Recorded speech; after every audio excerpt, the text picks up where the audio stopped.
Assalamualaikum and welcome back to online class of the chemistry.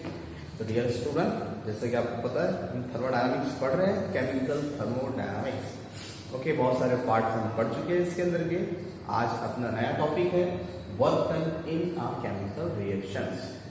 Okay, यानी chemical reaction में जो work होता है उसको किस तरीके से रिप्रेजेंट किया जाता है इन प्रेशर वॉल्यूम टाइप्स। ठीक है, ओके, तो याद होगा आपको लास्ट टाइम हमने वर्क के बारे में पढ़े थे, तो एक प्रेशर वॉल्यूम टाइप्स वर्क को किस तरीके से रिप्रेजेंट किया जाता है। तो क्या होता है, W is equal to pressure volume times work is equal to minus P external into W। Okay, ये हम जानते हैं, हमको पता है। ठीक है, आज मुझे एक नया डेरिवेशन ड्रॉ करना है, तो इसी से स्टार्टिंग की जाती है। किस तरीके से होगा देखिए। ओके, जैसा कि हमको पता है कि W is equal to minus P external into W। Okay, assume P external is nothing, it is the pressure. Okay, क्या है pressure? The equation will be W is equal to minus P delta V. Okay, और हमको पता है कि what is the delta V is nothing but it is a change in volume, और change in volume को कैसे निकालते हैं, final minus initial। Clear? Okay, हाँ, अब इससे इसको मल्टीप्लाई कीजिए, क्या हो जाएगा माइनस पी से, तो माइनस पी V2। ठीक है, माइनस माइनस क्या होगा plus and P V1। Okay, जैसे कि हमने कल बताया आपको कि भाई from the ideal gas equation, ideal gas equation क्या होता है, PV is equal to nRT। Okay, अगर इसको हम इस इक्वेशन को इनिशियल और फाइनल स्टेट पर अप्लाई करें तो क्या हो जाएगा, P V1 is equal to N1RT। कल देखे हमने ये P1 क्यों लिखे यहाँ पर, क्योंकि P क्या है कांस्टेंट। ओके, तो P1 P2 is equal to क्या होगा P, ऐसे P V2 is equal to N2RT। Okay, हम R1 R2 RT1 T2 क्यों नहीं लिखते, क्योंकि ये क्या है कांस्टेंट है। जो चीज कांस्टेंट है इनिशियल पर भी उतनी होगी, फाइनल पर भी उतनी होगी। ठीक है, तो इनिशियल पे जितनी होगी फाइनल पे भी उतनी, इसलिए no need to write the one and to.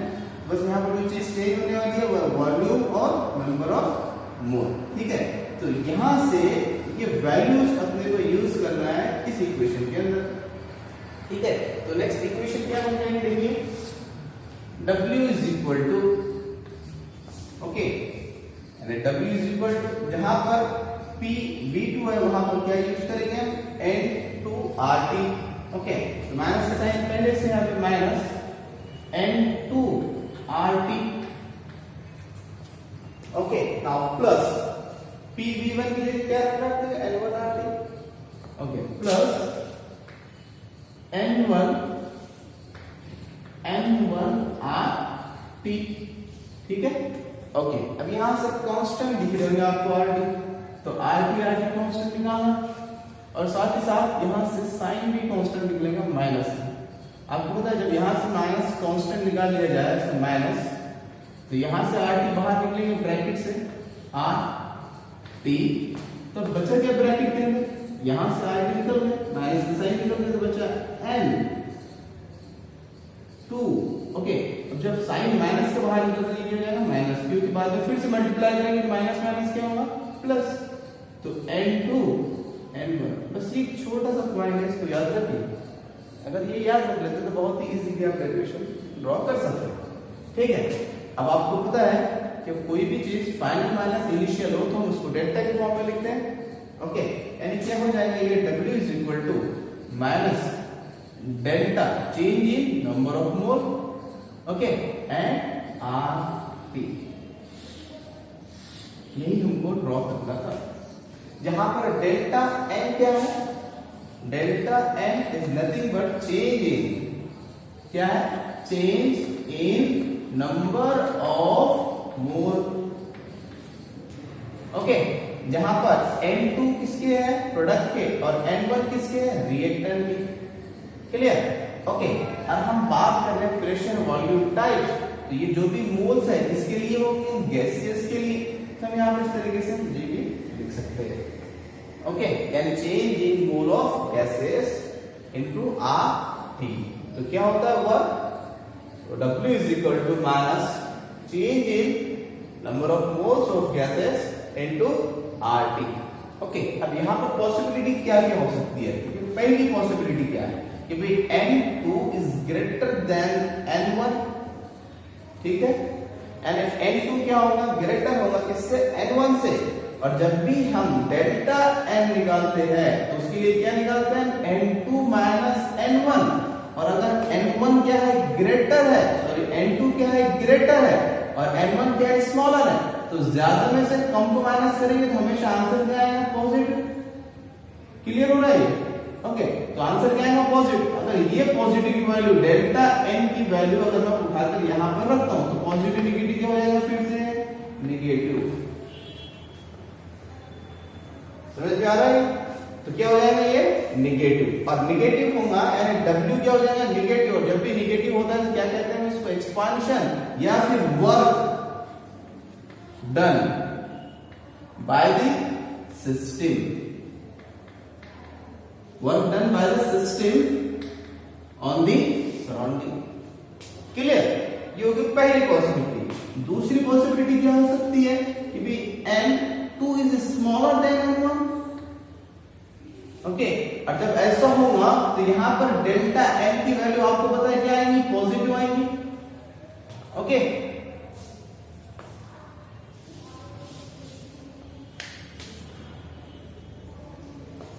Okay, दूसरी पॉसिबिलिटी क्या है कि N2 is smaller than N1।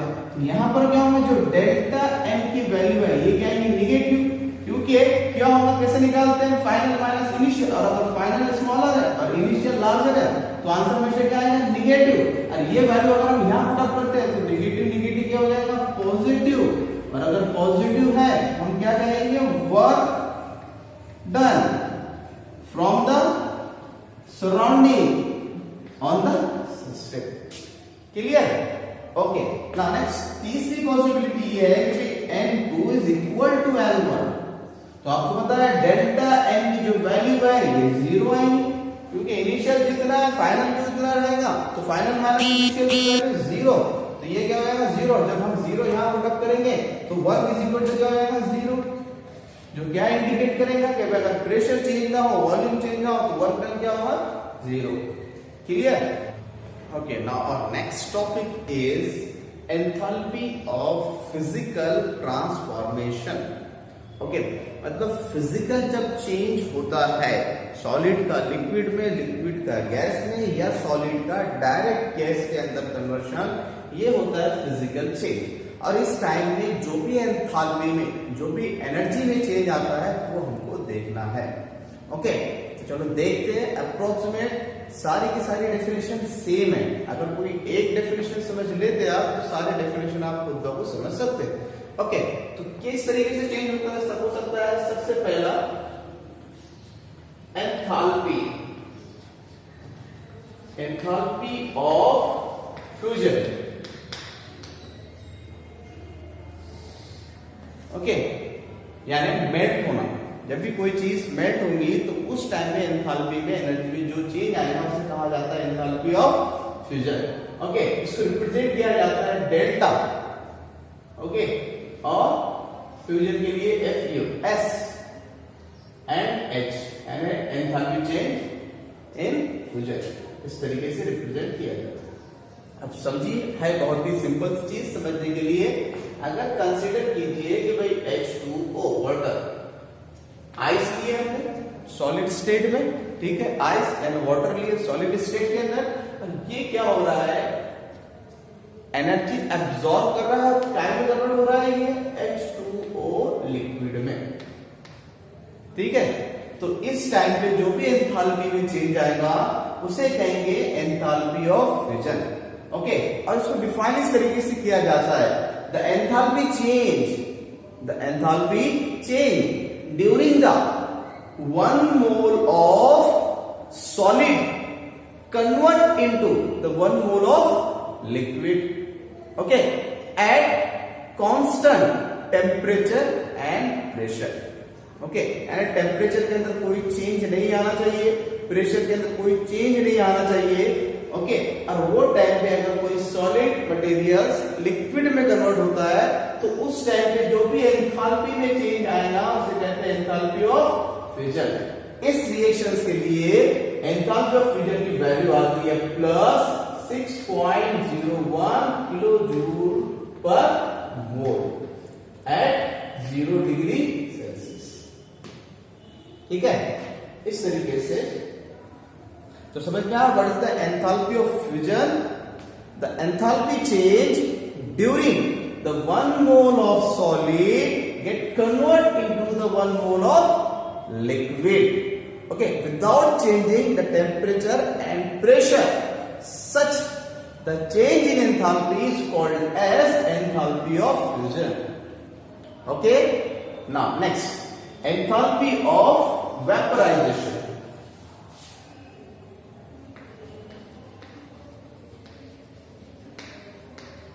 Enthalpy of vaporization, इसको रिप्रेजेंट करने का तरीका भी देख लीजिए किस तरीके से, delta VAP, okay, and H क्या कहा जाता है इसको, एंथैल्पी ऑफ वेपराइजेशन।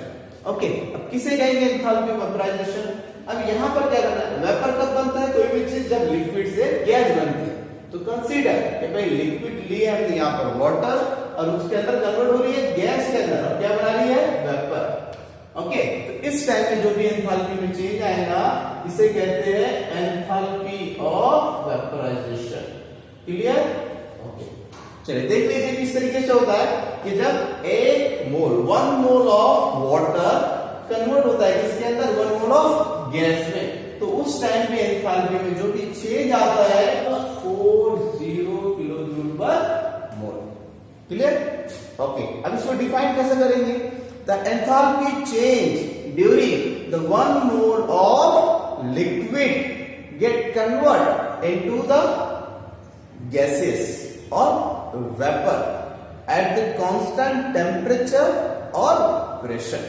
ठीक है, तो उस टाइम में जो भी एंथैल्पी में चेंज आएगा वो इस तरीके से लिखा जाता है। ओके, तो ये जो वैल्यू है ये है एट 100 डिग्री सेल्सियस। अगर सिर्फ और सिर्फ रूम टेम्परेचर की बात करें तो इसकी वैल्यू आती है 44 plus 44 kilo joule per mole at 25 degree Celsius. Okay, इसे कहते हैं एंथैल्पी ऑफ वेपराइजेशन।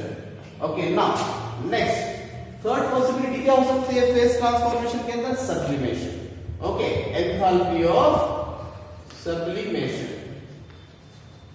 और आपको पता है सब्लिमेशन किसे कहते हैं, सॉलिड का डायरेक्ट किसमें कन्वर्ट होना, गैस में।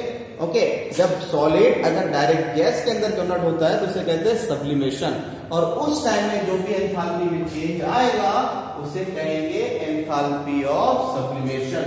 और उसको लिखने का तरीका, रिप्रेजेंट करने का तरीका इस तरीके से है डेल्टा सब H, ओके, यानी एंथैल्पी ऑफ सब्लिमेशन। ओके, और इस तरीके से बताएंगे कि भाई 1 mole of solid, 1 mole of solid convert हो रहा है किसके अंदर, directly into 1 mole of gas. ठीक है, तो इस टाइम में जो भी एंथैल्पी में चेंज आता है उसे कहते हैं एंथैल्पी ऑफ सब्लिमेशन। और वाटर जब वेपर में कन्वर्ट होता है तो उस टाइम में एंथैल्पी में जो है 0.08 किलो जूल पर मोल। ओके, अब इसको डिफाइन कैसे करेंगे, what is the enthalpy of sublimation.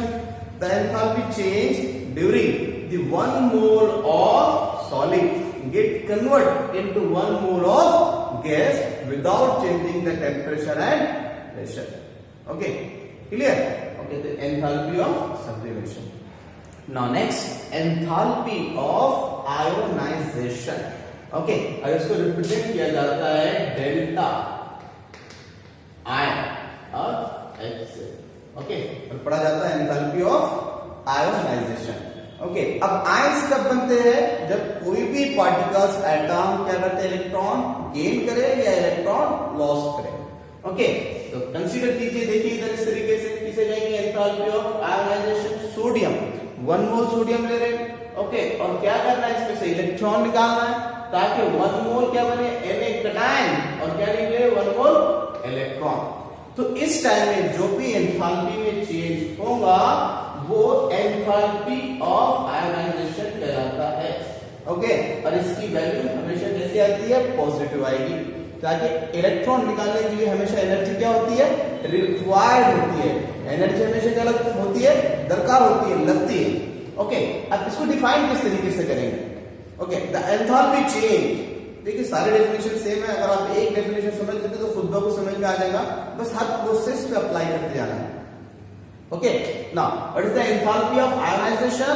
The enthalpy change for the reaction या फिर for the process in which one electron is removed, one electron is removed from the 1 mole of gaseous atom. Okay, 1 mole of gaseous atom से electron निकालने के लिए जो भी energy में change आएगा तो वो कहलाता है enthalpy of ionisation. Is it clear? और इसके लिए जो चेंज आता है वो आता है 494 किलो जूल पर। ओके, अब ऐसी अगर कोई सब्सटेंस इलेक्ट्रॉन गेन करे तो उसे कहेंगे हम इलेक्ट्रॉन गेन एंथैल्पी। ऐसे अगर कोई सब्सटेंस इलेक्ट्रॉन गेन करे, जैसे Cl गैसियस एटम क्या कर रहे हैं? इलेक्ट्रॉन गेन कर रहे हैं और टाइम प्रोड्यूस, टाइम में कन्वर्ट हो रहा है Cl नेगेटिव में। इस टाइम में जो भी एंथैल्पी में चेंज आता है इसे कहते हैं एंथैल्पी ऑफ। अभी इस टाइम में क्या होगा? एंथैल्पी जो होगी यहाँ पर माइनस में 349 किलो जूल पर। Next, enthalpy of solution. Okay, अब एंथैल्पी ऑफ सॉल्यूशन किसे कहेंगे कि भाई हमने N1 मोल NaCl लिया, सोडियम क्लोराइड, हमको सॉल्यूशन बनाना है, हम इसको डिसॉल्व करेंगे एक्वियस के अंदर। ओके, उस टाइम में जो भी एंथैल्पी में चेंज आएगा ये क्या हो जाएगा? NaCl एक्वियस सॉल्यूशन तैयार होगा। ओके, और उस टाइम पे जो भी एंथैल्पी में चेंज आएगा उसको लिखेंगे हम डेल्टा, यानी change in enthalpy of solution. Okay, अब वो होती है वैल्यू स्पेशल इस रिएक्शन के लिए 4 किलो जूल पर मोल। ओके, अब इसको डिफाइन कैसे करते हैं देख लीजिए। The change in enthalpy during the 1 mole of solute dissolve in specific amount of solvent. Okay, और इस टाइम में जो भी एंथैल्पी में चेंज आता है वो कहलाता है enthalpy of solution. The another topic that is the thermochemistry. Okay, now what is the thermochemistry? The branch of thermodynamics which deal about the enthalpy of reactions, of chemical reactions. Enthalpy of chemical reactions के बारे में information देती है। That branch is called as thermochemistry. Okay, so first of all today we are going to discuss on enthalpy of chemical reactions. Okay, enthalpy of chemical reactions क्या होती है? Okay, enthalpy of chemical reaction को represent किया जाता है delta, small r और s से। Okay, अब कंसीडर कीजिए किस तरीके से कैलकुलेट की जाती है, डिफाइन की जाती है। Okay, consider a chemical reaction that is A का कन्वर्जन हो रहा है किसके अंदर? B के अंदर। ओके, तो यहां पर जो A है आपको पता है एरो के में जितनी भी चीजें होती है ये होती है रिएक्टेंट, और इधर जो भी चीजें होती है ये होती है प्रोडक्ट। ओके, एंड जब भी रिएक्शंस होंगी तो रिएक्टेंट का कन्वर्जन किसमें होता है? प्रोडक्ट के अंदर होता है। Okay, now what is the enthalpy of reactions? The enthalpy of reaction, it is a difference between the enthalpy of product and that of the enthalpy of reactant. यानी enthalpy of product और enthalpy of reactant के बीच का difference जो निकाला जाता है उस difference को, उस एंथैल्पी को कहा जाता है एंथैल्पी ऑफ रिएक्शन। यानी इस रिएक्शन के लिए हम किस तरीके से निकालेंगे? Delta RH, enthalpy of reaction is equal to the enthalpy of product. Product के अंदर क्या है यहाँ पे? Enthalpy, B minus enthalpy of reactant. Clear? Okay, अगर मान लीजिए कि कोई ऐसी केस हो जिसके अंदर नंबर ऑफ रिएक्टेंट हो एंड नंबर ऑफ प्रोडक्ट हो, तो वो टाइम पे क्या किया जाएगा, इनके जो डिफरेंस रहेंगे वो उनके समीशन से लिया जाएगा। ओके, यानी इसको ऐसा डिफाइन करेंगे, the enthalpy difference between the summation of the sum of enthalpy of product and the sum of enthalpy of reactant. Is it clear? Okay, consider कर लीजिए कि इस तरीके से रिएक्शन हो रही है A प्लस B, ठीक है, gives C plus D। Okay, अब इस रिएक्शन के लिए मुझे एंथैल्पी ऑफ रिएक्शन लिखना है, तो delta RH is equal to the enthalpy of product, the sum of enthalpy of product and enthalpy of C plus enthalpy of D minus the enthalpy of reactant A plus enthalpy of B। इस तरीके से calculate की जाती है। So now what is the enthalpy of reaction? It is the difference of enthalpy between the enthalpy of product या फिर sum of enthalpy of product and sum of enthalpy of reactant, it's called enthalpy of reaction. मगर condition है कोई भी balance chemical reaction लिखी हुई होना चाहिए। क्लियर? ओके, अगर हम एंथैल्पी ऑफ रिएक्शन की बात करें तो यहां पर ये जो भी डेल्टा RH की वैल्यू आएगी, यहां पर दो पॉसिबिलिटी है। ओके, एक तो ऐसा होगा कि जो रिएक्टेंट है और प्रोडक्ट है, तो प्रोडक्ट की एनर्जी ज्यादा होगी, एंथैल्पी ज्यादा होगी as compare to reactant. Okay, और आपको पता है हम क्या कर रहे हैं, प्रोडक्ट में से माइनस कर रहे हैं इसकी एंथैल्पी को रिएक्टेंट की, और अगर ज्यादा में से कम को माइनस करेंगे तो आंसर क्या है यहाँ पर हमेशा पॉजिटिव। यानी पहली पॉसिबिलिटी की आंसर पॉजिटिव है, और ये पॉजिटिव कब होगा, जब enthalpy of product is greater than enthalpy of reactant. ठीक है, और दूसरी पॉसिबिलिटी क्या है कि भाई enthalpy of reactant is greater than enthalpy of product. Okay, अब हम यहाँ पर जब प्रोडक्ट में से रिएक्टेंट को माइनस करेंगे तो जाहिर सी बात है कम में से अगर ज्यादा को माइनस करते तो आंसर क्या आता है, हमेशा नेगेटिव। तो दूसरी पॉसिबिलिटी क्या है, नेगेटिव। और ये कब होगा, the enthalpy of reactant is greater than enthalpy of product. दो पॉसिबिलिटी है, इसी पॉसिबिलिटी की बेस पर there are two types of reaction. First of all endothermic and दूसरा exothermic. Now what is the endothermic reaction? The reaction in which heat is absorb during the process.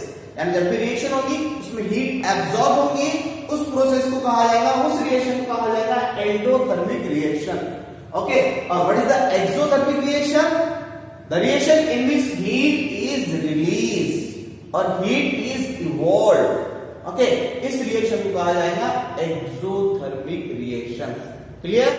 Okay, now next topic is standard enthalpy of reactions. ठीक है, अभी थोड़ी देर पहले हमने देखे enthalpy of reactions. Enthalpy of reaction होती क्या है? It is the difference between the enthalpy of product and enthalpy of reactant. ठीक है, इसको रिप्रेजेंट करके हमने डेल्टा RH से। ठीक है, यहां पर हमने कोई स्टैंडर्ड कंडीशन की बात नहीं करे थे, बस हमने ये देख लिया कि the difference between the enthalpy of reactant and product is called enthalpy of reaction. मगर ये रिएक्शंस अगर स्टैंडर्ड कंडीशन पे हो, ओके, अब स्टैंडर्ड कंडीशन मतलब क्या कि जो भी चीजें हम ले रहे हो, चाहे वो उसका टेम्परेचर हो, प्रेशर हो, वॉल्यूम हो, कॉन्सेंट्रेशन हो, ओके, ये सारी चीजें स्टैंडर्ड लेवल पर हो, तो उस टाइम में जो भी एंथैल्पी में चेंज आता है वो कहलाता है enthalpy of standard enthalpy of reactions. Okay, जैसे स्टैंडर्ड अगर वर्ड आता है तो जहन में आ जाना चाहिए कि स्टैंडर्ड मतलब क्या, स्टैंडर्ड कंडीशन। ओके, तो स्टैंडर्ड कंडीशन क्या क्या हो सकती है? अगर हम बात करें स्टैंडर्ड टेम्परेचर की, तो स्टैंडर्ड टेम्परेचर कितना होता है? हमेशा 25 डिग्री सेल्सियस, या केल्विन में बात करें तो 298 केल्विन। क्लियर? यानी अगर किसी ने कहा स्टैंडर्ड टेम्परेचर, फटकर क्लिक हो जाना चाहिए कितने टेम्परेचर की बात हो रही है, 25 डिग्री सेल्सियस या 298 केल्विन। स्टैंडर्ड प्रेशर की बात हो रही है तो इसका मतलब क्या, 1 atm प्रेशर या फिर 1 बार। ठीक है, और अगर कॉन्सेंट्रेशन की बात हो रही है तो स्टैंडर्ड कॉन्सेंट्रेशन कंसीडर कर लिया कितना, 1 मोलर, यानी 1 mole present in 1 litre of solution. Okay, और अगर स्टैंडर्ड स्टेट की बात होगी तो standard state of the element ये डिफरेंट हो सकते हैं। जैसा हाइड्रोजन स्टैंडर्ड जो इसकी स्टेट है वो होती है क्या, H2 की फॉर्म में होता है, हमेशा गैस की फॉर्म में। ओके, ऐसी चीज अगर हम बात करें वाटर की, तो वाटर की जो स्टैंडर्ड स्टेट है वो क्या कंसीडर की गई, लिक्विड। ओके, और ऑफ सोडियम अगर काउंट किया जाता है क्या होती है, सॉलिड। ओके, तो standard state of the element may be gas, liquid और सॉलिड। तो अगर जब भी रिएक्शन इस तरीके से हो रही हो कि टेम्परेचर स्टैंडर्ड है, प्रेशर स्टैंडर्ड है, कंसंट्रेशन स्टैंडर्ड है और element state of the element क्या है वो भी कांस्टेंट है, स्टैंडर्ड है, तो इस रिएक्शन के अंदर जो भी एंथैल्पी में चेंज आता है वो कहलाता है स्टैंडर्ड एंथैल्पी ऑफ रिएक्शन, जिसको रिप्रेजेंट इस तरीके से किया जाता है कि डेल्टा आर एच पर इसके ऊपर नॉट लगाया जाता है। जब किसी भी ऊपर नॉट का सिंबल दिखे तो इसका मतलब होता है कि बात हो रही है स्टैंडर्ड कंडीशन की। सो now what is the standard enthalpy of reactions? Okay, जितनी भी चीजें the enthalpy of reaction at the standard condition, the change in enthalpy at the standard condition, what is standard enthalpy of reactions? Clear?